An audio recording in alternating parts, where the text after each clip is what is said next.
الفوطة دي اسمها الفوطة العامة. تمام. هي تقريبا 40 في 40 مقاسها. تمام. الفوطة دي بقى عامة يعني اللي هو تنفع في كل حاجة حرفيا. تنفع تخليها في المطبخ، درجة امتصاصها عالية جدا. تنقذك برضو في المواقف الصعبة لو حاجة اتدلقت، حاجة اتكبت. تنفع تصفي عليها المواعين. تنفع تنشفي بيها الرخامة.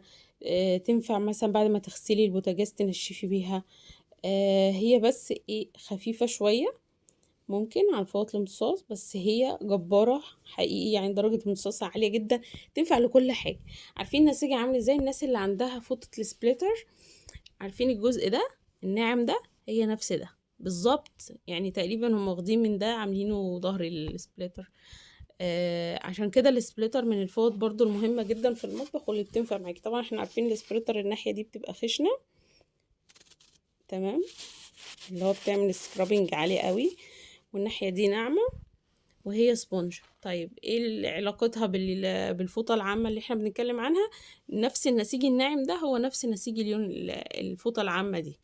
ينفع لكل حاجة، ينفع تمسحي بيه الرخامة، ينفع تمسحي بيه السفرة، ينفع تمسحي بيه الميكرويف، ينفع تمسحي بيه التلاجة. جميلة جدا. تنفع للامتصاص، تنفع مبلولة او جافة تنضفي بيها، تعيدي بيها على بعد ما بتنضفي مثلا بفوطة الانفرفر او اي بقع او اي حاجة عندك. ينفع تستخدمي الفوطة العامة دي لأي حاجة. ينفع تعمليها فوطة أرضيات، ينفع تحطيها في المساحة وتنضفي بيها أي حاجة. يعني فوطة عامة بمعنى الكلمة، يعني تنفع لكل حاجة. ده النسيج بتاعها من قريب، مقاسها مناسب للإيد، خفيفة مش تقيلة، سهل ان انتي تتعاملي بيها وتبقى في ايدك طول الوقت في كل حاجة بقى. تستخدميها للتراب، للإزاز، لكل حاجة. طب يعني حلو قوي، ينفع نستغنى بيها عن الفوطة التانية كلها؟ اكيد لا. يعني هي بتعمل كل حاجة، بس ما ينفعش يعتمد عليها في كل حاجة. هي تنفع بديل، مثلا لو مش لاقي فوطة التراب تشتغلي بيها على ما تلاقي فوطة التراب، لو مش لاقي فوطة الازاز هي هتقوم بالواجب لغاية ما تلاقي فوطة الازاز. بس طبعا كل فوطة معمولة لهدف معين بتقوم بوظيفتها اكتر حاجة. يعني فوطة الازاز هتلمع اكتر من اي فوطة تانية. دي هتلمع، هتلمع، بس مش زي فوطة الازاز اللي هي معمولة عشان تلمع الازاز. فاهمين قصدي؟ هي دي الفكرة. هي فوطة عامة اللي هي تسد معاكي اي خلل في اي فوطة، مش لاقية اي فوطة ضايعة منك، دي هتقوم بالواجب.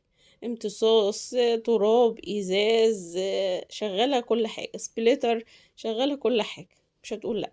فوطة محترمة صراحة، ومن الفوط اللي يعني سعرها حنين وتنفع تعملي بيها اكتر من حاجة.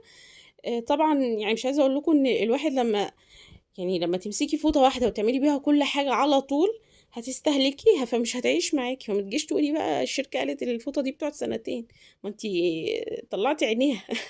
هو ما ينفعش نمسك حاجة واحدة ونستهلكها في كل حاجة ونرجع نقول دي معمرتش. ما هو ما ينفعش، كل حاجة ليها حاجة. فوطة الإزاز اعملي بيها الإزاز هتقعد معاكي سنتين وأكتر لما تكوني بتعملي بيها إزاز بس. فوطة التراب تقعد معاكي سنتين وأكتر لما تكوني بتعملي بيها تراب بس. ممكن مرة مثلا تعملي بيها حاجتين مع بعض، لكن مش على طول. صح. فتعيش معاكي السنتين وزيادة وسنين. والله والله والله عندي فوط بقالها 5 سنين وشغالة بيها وزي الفل.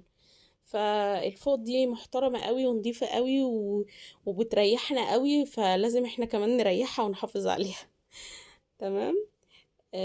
شكرا جرين واي. شكرا.